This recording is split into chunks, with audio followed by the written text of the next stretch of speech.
Quan l'home vol follar i li dona la gana i no es posa el condó, aquella parella tenen sí o sí molts fills i molts Pues això és un pensament molt de poble. Oh!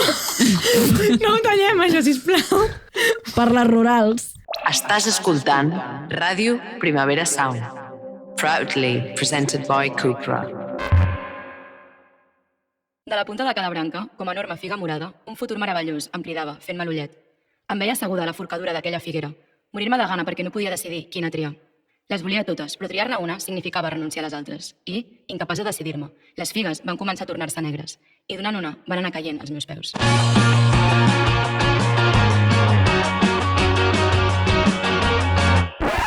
Les males decisions, un podcast de Ventel Revista a Ràdio Primavera Sound.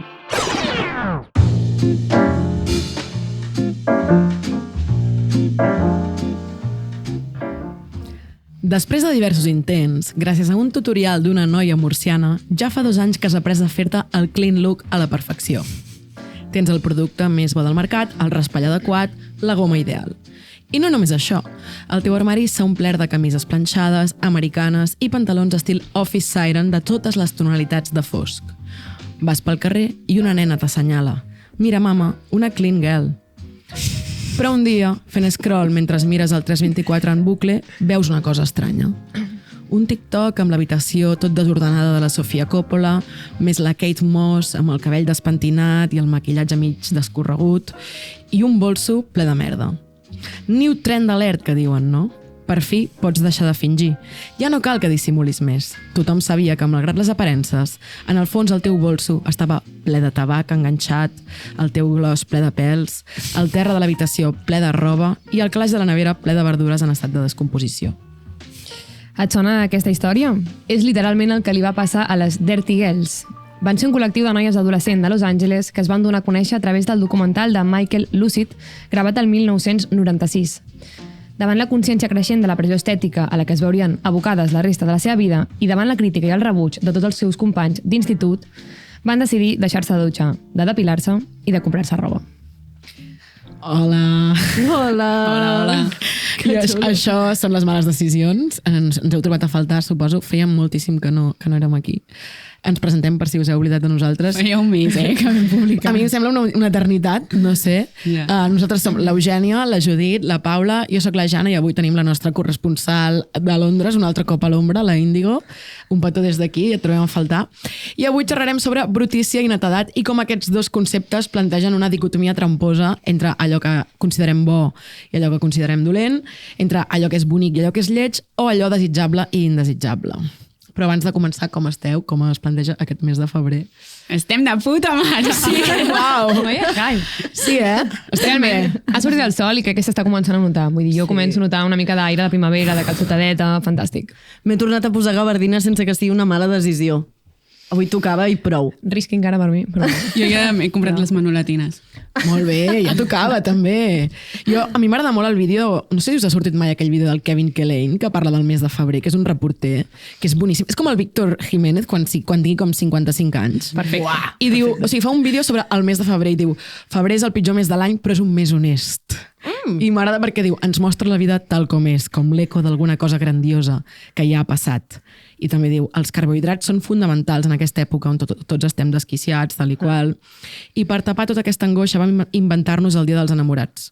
I jo afegeixo, i l'aniversari de la Paula Lombardi.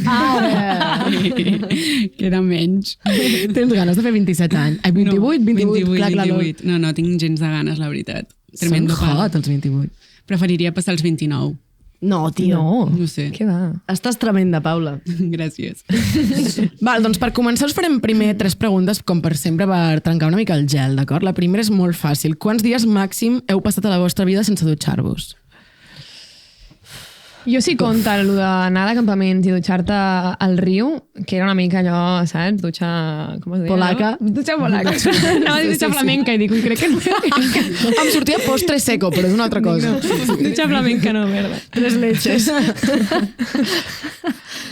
Doncs tu campaments, Jo crec que campaments. A casa em dutxo normal, crec. Jo crec que algun festival punky, que també sembla una mica això, uns 3-4 dies amb... Sí, Vinya Rock. No, perquè no he tocat mai això. Quina no sé sort! com ho Clar, jo no Tens treballava aquesta taca al acampada. currículum. Sí, però bueno, tinc moltes altres... O sigui, Pinto Rock vaig estar fitxant molts anys, Clar, acampada però perquè ets jove de Baix Campet.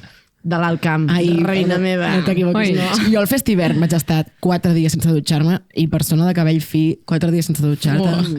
Allò era per fer xurros. Jo les Però amb el 8 hores fred- laborals ja les noto, se'm engreixa el cabell. Sí. No, terrible. D'acord, segona pregunta. Estem preparades? Què penseu del que diuen algunes tesis sobre que la brutícia, com a concepte, no és tant allò que és brut, sinó allò que està fora de lloc? I llavors s'explora bastant aquesta dicotomia entre que la gent més obsessionada amb l'ordre i la neteja, en el fons, és la que és més fràgil i més vulnerable per dins, perquè és la que té més por com a l'ambigüitat i el desordre simbòlic. I, en canvi, la gent, Freud. com més desordenada i més bruta com a priori, en realitat té un interior molt més estable i estructurat. Què en pensem d'això? Jo amb aquesta última part no hi estic gens d'acord. O sigui, la gent que és bruta per dins i per fora, i punto. Però sí que, Hot take. Vale, sí que és d'acord. veritat que crec que la gent que té una obsessió amb la neteja i la higiene, m'incloc, després senten una fragilitat molt grossa. També m'agradaria saber si dius hi ha algunes tesis que, per no dir que ho has pensat tu i punt. crec que ho he tret de TikTok. Sí. O sigui, sí, ho he pensat jo.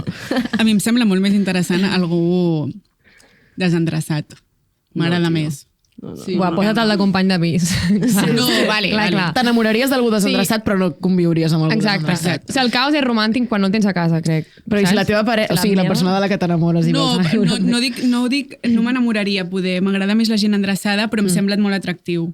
Ja. En parlarem de tot això, d'ordre a casa i de deixar coses per tot ja. arreu. Doncs acabem amb l'última pregunta, que és la pudor de suat d'una persona que t'agrada. Pot arribar a agradar-te? Sí, 100% sí. Sí, us ha passat, És eh? bastant hot. Jo vaig deixar una persona perquè no suportava la seva olor de suat. Però és que llavors no t'agrada la seva olor, en general. Exacte. Que això és un tema. Sí, i és un tema i se'n parla poc, perquè hi ha Important. persones que tenen una olor que senzillament no és que facin mala olor, sinó que químicament No connecteu. tu no connectes. Saps per què? Perquè es veu que teniu el mateix sistema... Feu la mateixa pudor. No, que es veu que hi ha com una espècie d'instint animal que t'atrau la gent que té una olor diferent a la teva perquè genèticament congenieu millor en cas que reproduïssiu un animaló. Perquè no et xusquis el teu germà, eh? Gràcies, Una Adrià. petita alerta, d'acord. Us porto una petita anècdota relacionada amb això, i és que, no sé si sabeu la història de Napoleó quan va tornar d'una d'aquestes escapades en una campanya militar. Feia molt de temps que no veia la seva dona, la Josefina, i li va enviar una carta, que és com Un WhatsApp. increïble, un WhatsApp, que deia: arribo a casa en 3 dies, no et banyis. Hot! Zero Molt hot. hot. És molt hot. És hot. No, és que aquí no m'hi trobareu, ho sento. I he de dir que ahir comentava amb la meva mare el guió i em deia, hòstia, a Los Puentes de Madison hi ha una conversa en què li diu, com definiries el teu marit? I ella diu, clean. I diu, merda, quina merda de definició del meu marit, no? Tipus, és net. Xupito perquè Sí, algú ja ha em parlat moro. de sa mare. I avui no hi ha la Indi, ningú podrà estar en contra de res del que diem, per tant, fem això de les mares. Exacte. Doncs una cosa que fa molt temps que penso, i que, com sempre, l'Ofèlia Carbonell posa molt bé en paraules, és que, i ho he llegit en un d'aquests articles que fa Substack, que el recomanem molt des d'aquí, és com que la distància entre aquest erotisme brut, que potser a la Judit no li agrada, però està molt bé, de Napoleó i demanar-li a la seva dona que no es dutxi i tal, i la bellesa o els cànons estètics dominants actuals, no? Que estan com cada cop molt més allunyats d'això que hem dit, d'aquesta brutícia, i molt més a prop d'una cosa que està molt allunyada de la humanitat, no? I que en el fons sembla una estratègia per voler escapar de la mort, perquè la mort és brutícia i és putrefacció. I de fet ella també parla en el seu article aquest sobre el Brian Johnson, que és un multimilionari, no sé si n'heu sentit a parlar, però que fa com un parell d'anys que va anunciar que es dedicaria tots els seus mitjans a ser immortal. Literalment immortal, o sigui, com operacions estètiques, alimentació, injeccions, 50.000 històries. No, és molt curiós perquè jo volia parlar de ciutats, ja en parlarem després, i quan la Jana va dir aquest nom, ell justament és l'inventor d'una ciutat que es diu Próspera, que està a Honduras, i que és una ciutat feta com per mega rics, per evadir com impostos fiscals, i perquè no hi hagi cap govern. I llavors és com una ciutat fet per superrics i digital nomads. O sigui, ciutat pensada i, a més... Encara existeixen els digital nomads. Bueno, és molt heavy, és molt heavy. Vale. Els fiquen tots en aquesta illa. T'anava a dir, un tio s'ha inventat Barcelona. Bueno, sí, però... El Parc de les Glòries. Però amb una cosa molt friqui, tipus... avançarem, amb una cosa molt friqui que és tipus, poden avançar en enginyeria biomèdica i alguns dels seus habitants es fan coses tipus implants de les seves claus del Tesla aquí a la mà, saps? Sí, I llavors ho obren. Que és una cosa molt friqui. Avui he entrat en un nínxol molt estrany a internet mirant això, però bueno, pròspera, interessant mirar-la. Rabbit hole. Doncs què, us sembla si passem a la primera secció, que l'Eugènia ens farà una gran masterclass? Sisplau. Som-hi. Doncs som-hi.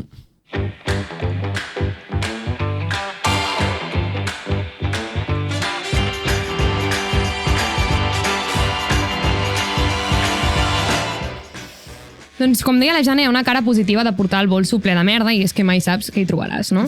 Evidentment, a ningú li agrada especialment agafar un paper de plata de l'entrepà de fa 3 dies, però és el preu de pagar per trobar-te una arracada que feia temps que buscaves, per trobar-te aquell punt de llibre que havies decidit que faries servir per deixar de plegar les pàgines on t'havies quedat. I llavors, amb el que vull dir amb aquesta metàfora una mica d'aquesta improvisació és que és evident que a ningú li agrada que se li podreixi un pa de pipes al fons del bolso, o que se'l buidi un paquet de tabac, però que l'espontaneïtat sempre requereix una petita capa de brutícia, és a dir, certa brutícia relativa.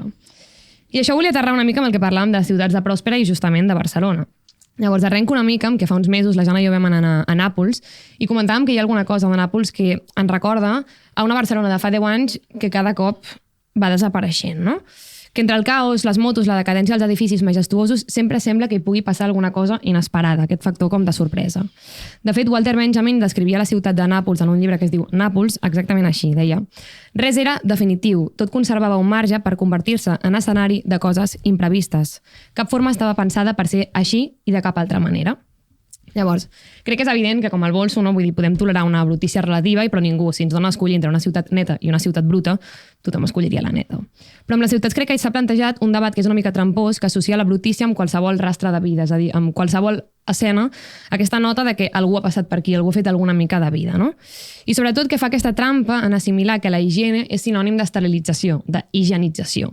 Llavors sempre estem com una mica obligats a triar entre 2 opcions extremes. Una que és viure en una ciutat plena de merda i contaminació, que a més es relaciona amb el fet de ser insegura, o l'altra que és una ciutat higienitzada, esterilitzada i dissenyada perquè sembli que no hi ha hagut ningú abans que tu ni ningú després que tu. Què en penseu? I esteu d'acord amb això? Buah, sí.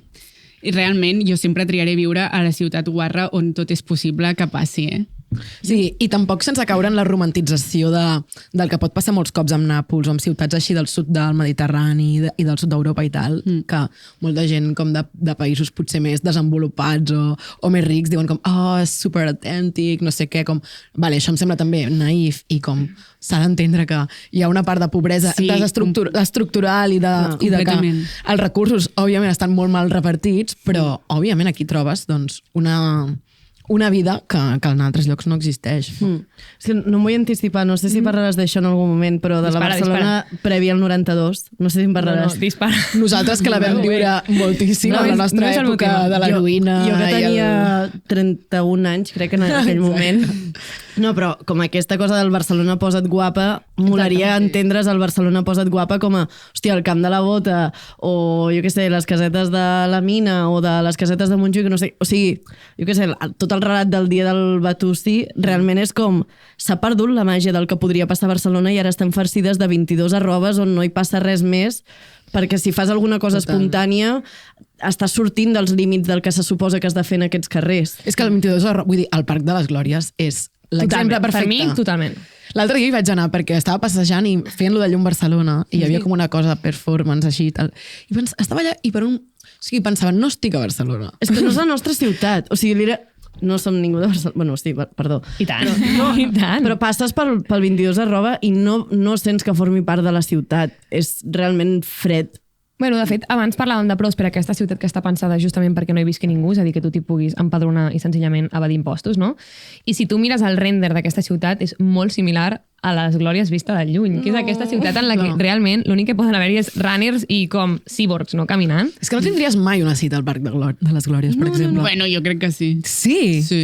Només si tens 14 anys i ets un adolescent i necessites un banc on anar-te a masturbar. Exacte. Però aniries abans a l'estació del nord. Sí, molt abans aniries a l'estació del nord, que hi ha com unes piràmides que no en aquell descampat en el que no hi ha res. O 3 cactus, en plan rotllo, és que on t'amagues? Sí. No, però realment... Perdó. Digues. No, això, com que realment el que deia la Jana, que jo recordo quan estudiava per aquí, per Poble Nou, i veies les valles dels renders dels edificis que s'havien d'edificar i no sé què, i ara que ja estan edificats i realment són el render i no hi ha res més inevitable que un puto render, saps? Totalment, o sigui, és horrible. Per mi realment sí que és evident que amb el Parc de les Glòries, per exemple, com a exemple per aterrar una mica, crec que és evident que tothom celebra aquesta part de pacificació i el fet de que s'hagi desfès aquest nus de contaminació i cotxes, però alhora no podem oblidar que s'ha esborrat l'essència de l'antic mercat dels encants, no? Sí. Que era una cosa espectacular, caòtic i sobretot molt ple de vida. No? Vale, per mi llavors, més enllà d'un debat estètic de si em sembla bonic o no, crec que hi ha una qüestió de fons que és política, que és que m'ha acabat associant aquesta vida popular, m'atreviria a dir que la vida mediterrània que té lloc al carrer i que defineix la ciutat de Barcelona amb aquesta brutícia i de retruc una mica amb inseguretat. I per mi el perill de comprar que qualsevol rastre d'activitat del carrer i places que habitem és sinònim d'embrutar és que l'opció de neteja que ens surt associada o que se'ns activa és intentar esborrar tot el que passa espontàniament en una plaça, en un carrer, com seria una manifestació, com seria una calçotada que fa foc i, evidentment, inevitablement deixa rastre temporal, i que en el fons acaba sent un risc de convertir els aparadors, els carrers de la ciutat de Barcelona, en un aparador. I aquest exemple de com això es trasllada, aquesta proposta estètica es trasllada en un àmbit polític és el pla endreça. No? Ui, sí. Que és aquesta idea d'endreçar-ho tot en petites carpetes i que acaba sent pues, una persecució de la dissidència i sobretot una idea d'eliminar la gent que més viu al carrer i, per tant, pues, les classes populars, no? És que és absolut feixisme, o sigui... Que és fucking boring. És aquesta... Boring, tio. O sigui, Boring, puto però- avorriment. i O sigui, en feixisme, sèrio. o sigui... Totalment. I també hi ha pobres dels nostres carrers. I tota aquesta vinculació que hi ha fora dels nostres carrers. És això, es podria haver dit així, però era massa totalment. llarg. Sí, totalment. I amb tot això de Silicon Valley, de les ciutats, hi ha una cosa que és, molt, o sigui, que és com molt curiosa, que és aquesta tendència no només a la netedat, sinó a aquestes superfícies llises i planes, no? A eliminar qualsevol com espècie de volum, aquesta voluptuositat que en el fons per nosaltres en Barcelona és literalment esborrar la identitat de la nostra ciutat, que és pues, modernista, plena de vida, no només de rastres, sinó de coses que embruten, coses que sobresurten i que tot acabi semblant com una pantalla d'un iPhone, no? Fina, superfície llisa, tot higiènic, esterilitzat, no? Com una cosa molt horrible. T'has llegit La salvación de lo bello de Byung-Chul Han? Sí, a veure...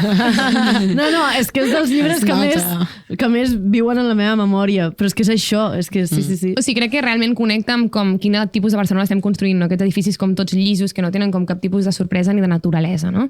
De fet, hi ha una part aquesta com de com intentar higienitzar les ciutats, acabar derivant en una expulsió de la vida popular del centre que explica Baudelaire feia 170 anys amb la modernització de les ciutats, que va passar a Barcelona, però també el París d'Haussmann, i té un poema que és preciós, que es diu La mort dels pobres, en el que literalment una parella està estrenant un nou bulevard fantàstic i el que fa és dir-li al cambrer, perdona, aquest home d'aquí me'l pots treure de la fotografia. Merci. Que és molt bonic. Llavors, bàsicament, per acabar una mica on volia anar tot això, per mi és aquesta idea d'aquesta Barcelona que sempre està preparada per la foto, no? És a dir, que sempre es pot enquadrar i que sempre serà perfecta, però que, que ens acaba fent pensar que la idea de desig, d'una ciutat desitjable o fins i tot d'una casa desitjable és aquella en la que no hi ha res sobre la taula, en la que no hi ha res sobre el carrer. Llavors aquí volia com trencar una mica una llança a favor de cert desordre i certa brutícia, és a dir, entenem que en el bolso no volem que ens hi surtin larves i ens pugin pels braços, però si el paper, si el preu a pagar perquè hi hagi una mica d'improvisació, una mica de sorpresa és tocar una bola de paper de plata, jo hi estic disposada, especialment en Barcelona. Sí, i és veritat, Eugènia, tens molta raó, que un cop has esborrat tot això, no ho pots tornar a reconstruir, perquè quan ho tornes a reconstruir passa el que hem comentat 1000 cops de les bodeguetes aquestes que fan veure que són tradicionals i de totes aquestes coses que són o sigui, es nota que és artificial i que és crear un caos controlat i artificiós i performàtic que no, o sigui, que no te la colen. I ja està. I això seria tot. Fins aquí la meva secció. Qui va ara? Qui ens xulíssima. vol explicar alguna cosa? Perquè... A mi la Paula m'ha dit que té una cosa xulíssima que em moro de ganes de sentir. Sobre brutícia o netedat? Sobre brutícia una mica. Però ella tot ho fa net. És que és increïble. Però li demanem la música al rock. Doncs seguim, vinga. Trapella, que et passen coses i no saps a qui explicar-li. Salsa Romescu, un consultori sàfic a Ràdio Primavera Sound.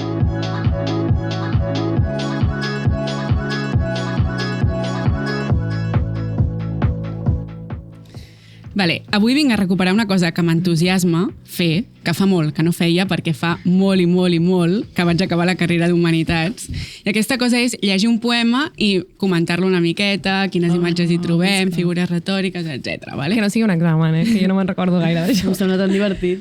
És un poema de Sebastià Alzamora, que bueno, és un escriptor mallorquí, i el poema que he triat és el primer que té el seu poemari titulat La netedat, publicat el 2018. I es titula Preparació per al poema. Vale? Us el vaig a llegir. Vaig a fer una bona entonació. I diu: Em vaig rentar la cara al safreig, que hi havia al corral de cals teus pares. Herbes molles i molsa a tot arreu. Tots dos haurien volgut tenir un riu al davant, una força cabalosa, ingovernable que ens estalviés els adjectius i, sobretot, les minces excuses per deixar de ser qui fórem. La identitat és una qüestió que tendeix a cobrir-se de lleganyes. Bonic. Vale? Llavors, jo, després d'haver-lo llegit milions de vegades, n'he extret 3 imatges que em semblen molt interessants i que estan guai relacionades com amb el tema que estem parlant avui.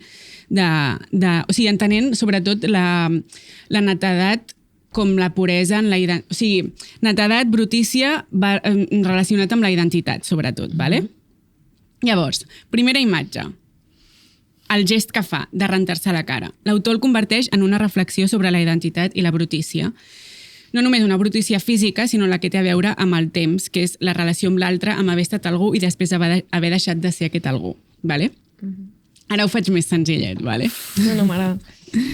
La primera imatge és molt concreta. Un safreig, el corral, les herbes molles, la molsa. No és un espai gens idealitzat. En plan, el safreig a la casa d'algú és un espai que acostuma a no ser supernet. Molt viscut. Sí. Contradictòriament, no? Sí, contradictòriament. I aquí ell ho relaciona amb la identitat que no s'explica sempre des d'un lloc noble ni fàcil, i ens agradaria, sinó que sempre és, quan parlem de nosaltres, quan ho fem honestament, és sempre des de la part més bruta, amb totes les imperfeccions, vale? M'esteu seguint? Sí. Vale. És increïble, realment. El gest de rentar-se la cara, que sembla tan simple, és molt simbòlic, perquè és com la idea aquesta, la idea de rentar-se de rentar la cara,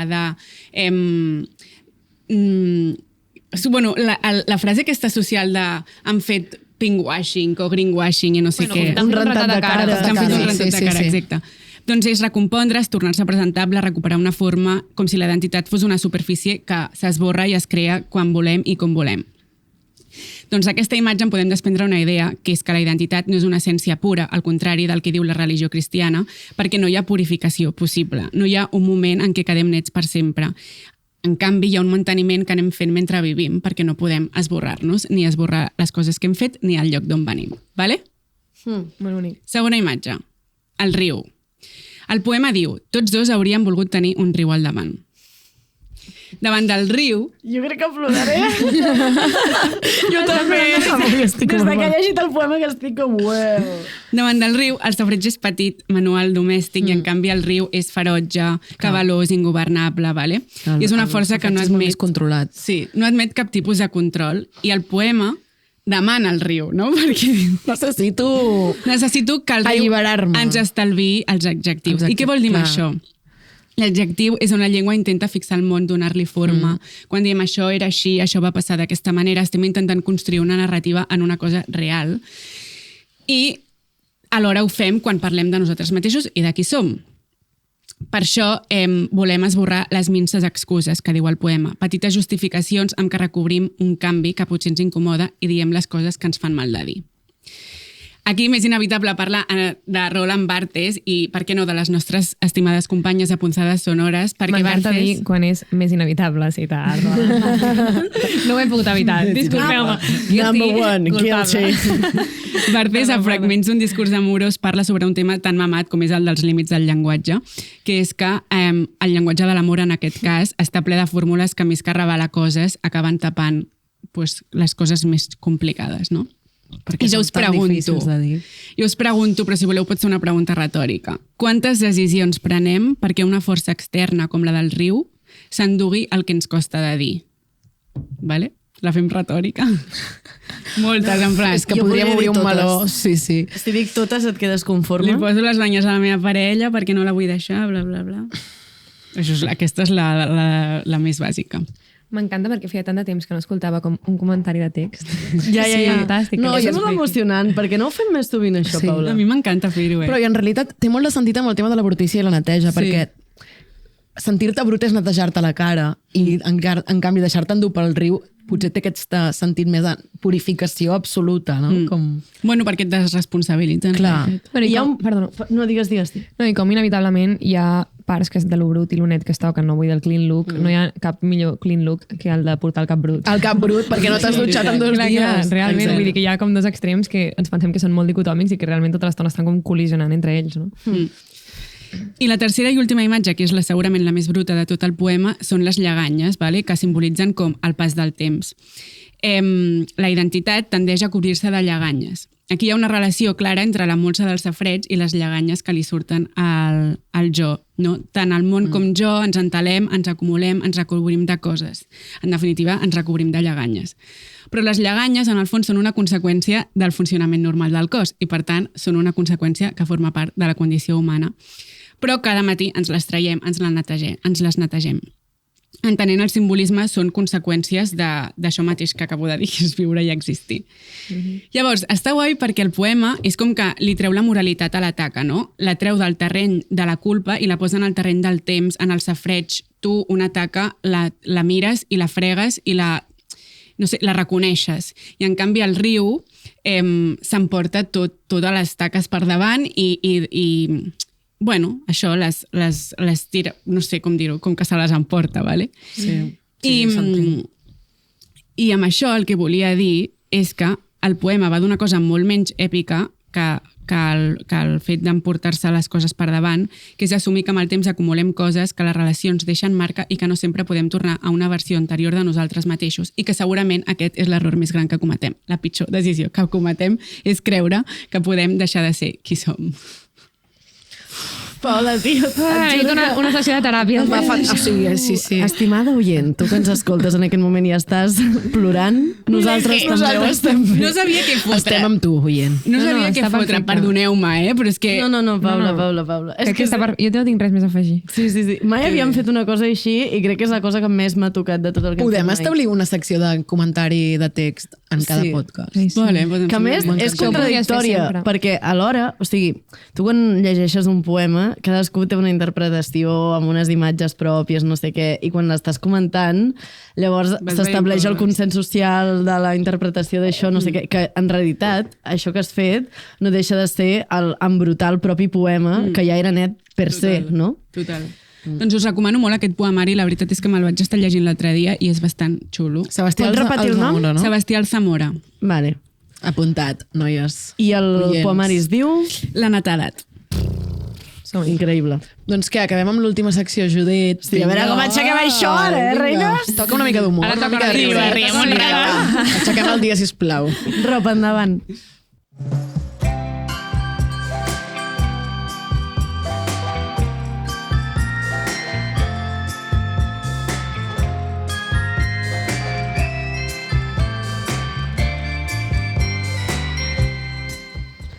Doncs jo, noies, a veure, m'havia preparat una xapeta teòrica sobre el valor com a tal.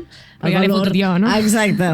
El valor material, simbòlic o fetitxe, va bé que introdueixi això, però després he caigut en que fa molt que no fem allò que conté més brutícia del nostre podcast com a tal, que és la nostra opinió, vale? Opinió de merda, podríem dir. Opinions controvertides, en molts casos. Exacte. I deixar coletilles que no lliguen amb res, no? Llavors, en aquesta secció que he anomenat gestió dels residus, en aquest pla endreça que demana el podcast, m'haureu d'aclarir si per vosaltres els següents conceptes, quina R de les 3 R's mereixen. Si llançar-les al contenidor, si donar-los una segona vida o reduir-ne el consum. Això era el joc d'esplai, Que mole. És reutilitzar, reduir i... Allò era nevera rentadora.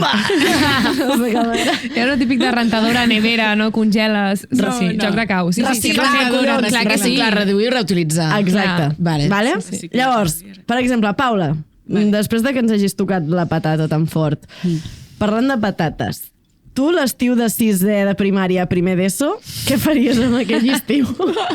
Què faríem aquell estiu? Sí. Va ser... no va ser el que em va venir a regla, em va venir abans. A tots ens va venir a regla 6è de primària, seria molt bo. És que sabeu què m'ha passat avui? És que no tinc teta jo, que em devia venir com a mi encara no m'ha vingut. Quart de carrera. Sabeu què m'ha passat avui? M'he trobat un pendrive, vale?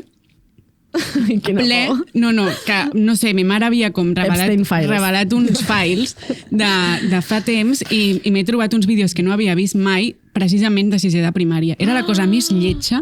O sigui, és que és l'edat pitjor, la veritat. Tothom té una cara horrible, Jana, tio. Depèn del procés de desenvolupament en què Tu devies ser guapa. Tu eres mona, encara, jo, jo era molt nena encara, sisè de primària. Clar, jo era una defessi. Jo regla i tetes, és per la regla. Clar. Cara fea total. Sí. A més, molt alta, saps? En plan, sí, és aquest moment que ets... Braços llargs, els braços molt de llargs. De cop nas gros i tal. Llavors el llançaríeu al contenidor?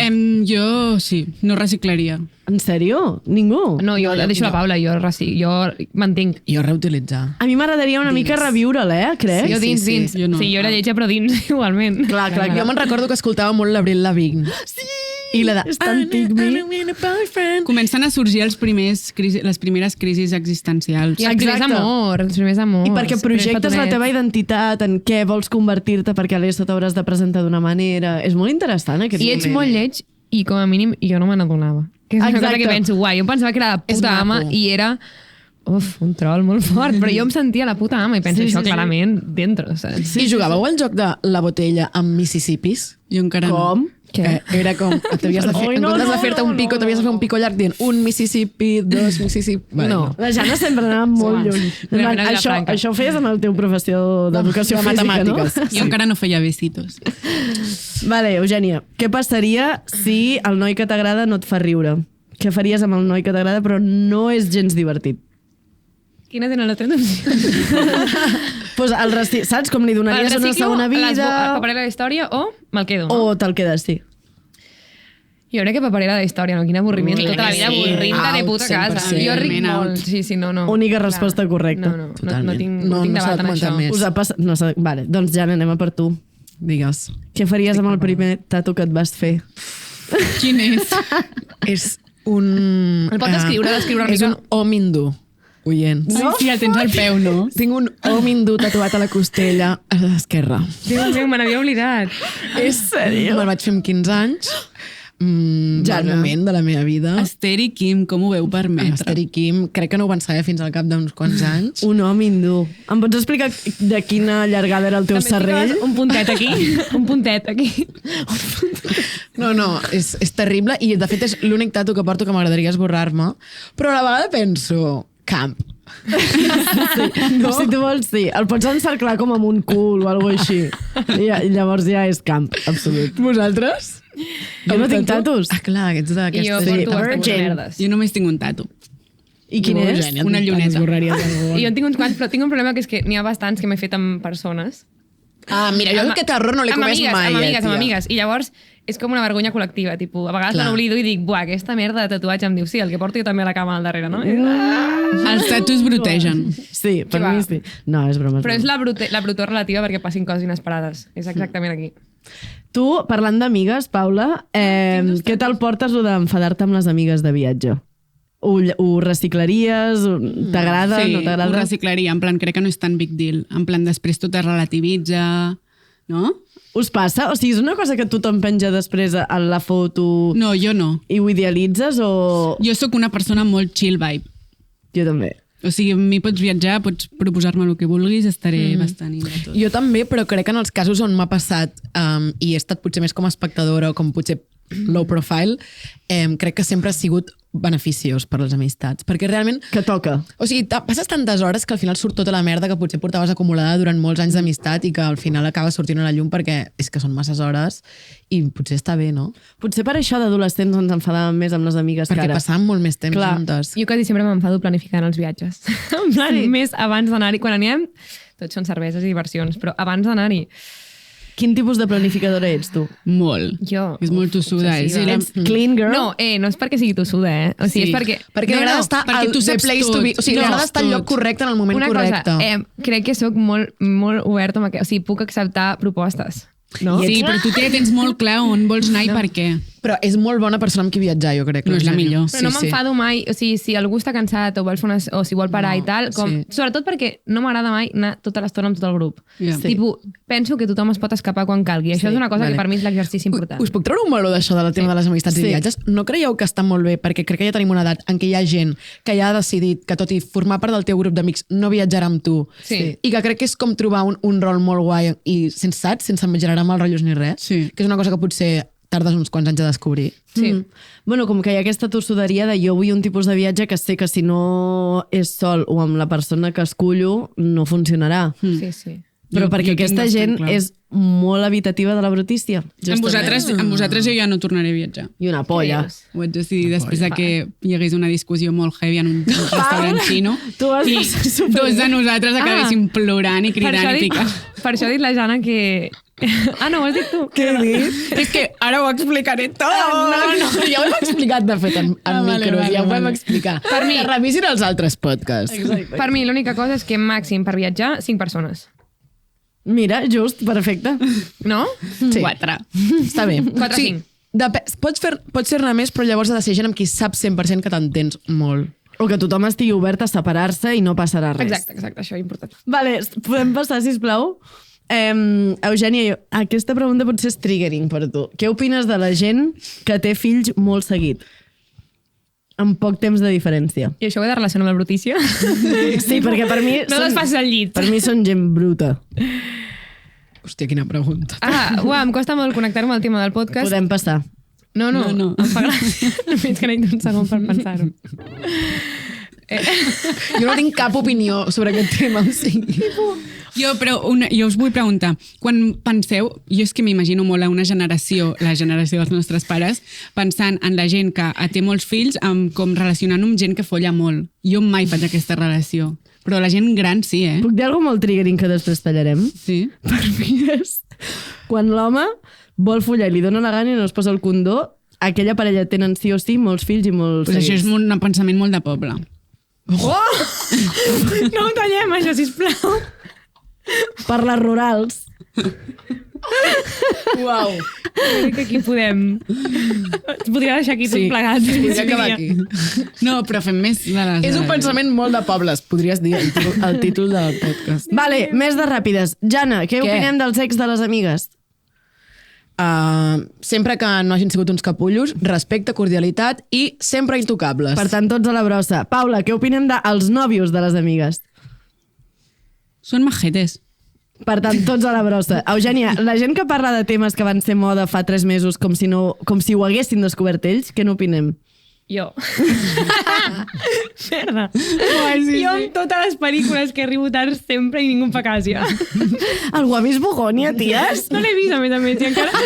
Juny 2026. Em queden com 3 mesos encara. Tipus, és un meme. Jo no. Vale, Jana, estudiar una segona carrera i que sigui antropologia. Sí, tens un pis pagat a l'Eixample. Vale, per tant, brossa. Paula, fer-se amiga dels companys de feina? Sí. Algú més? Sí. Out.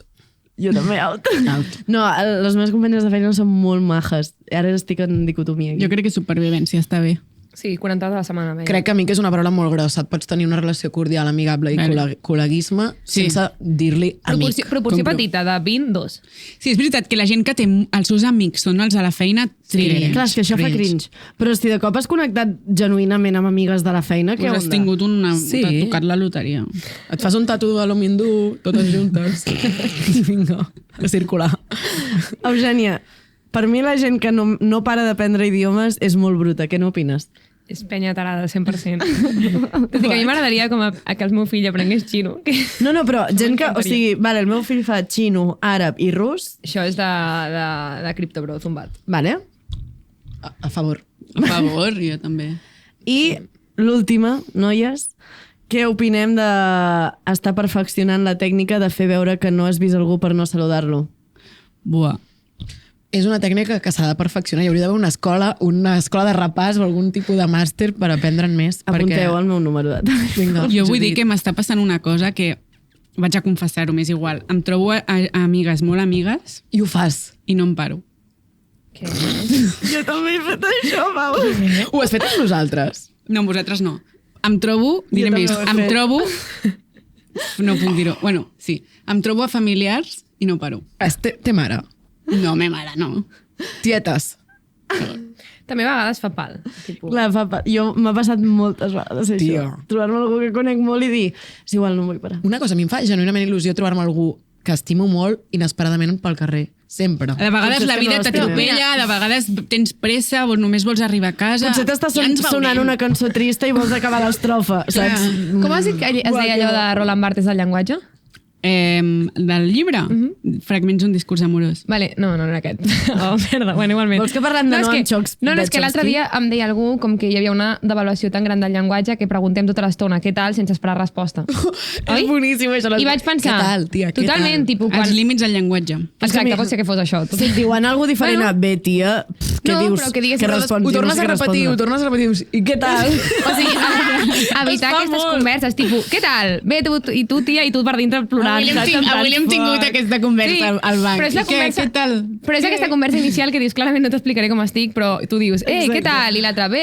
I tu, bueno, tia, anar fent. I tu estaves a casa tancant dient, tipus, crec que no aniré a fer la birra aquesta, perquè estic molt ansietat.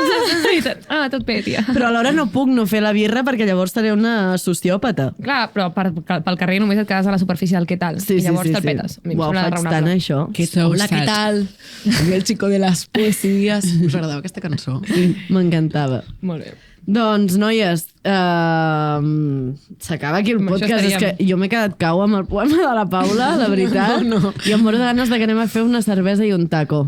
Uau, un taco. Podem anar a fer un taco. Anem a fer un taco. Ens acomiadem d'aquest episodi veient-nos properament i fins al mes que ve. Moltíssimes gràcies. Això és Les Males Decisions, un programa de Ventall Revista a Ràdio Primavera Sound.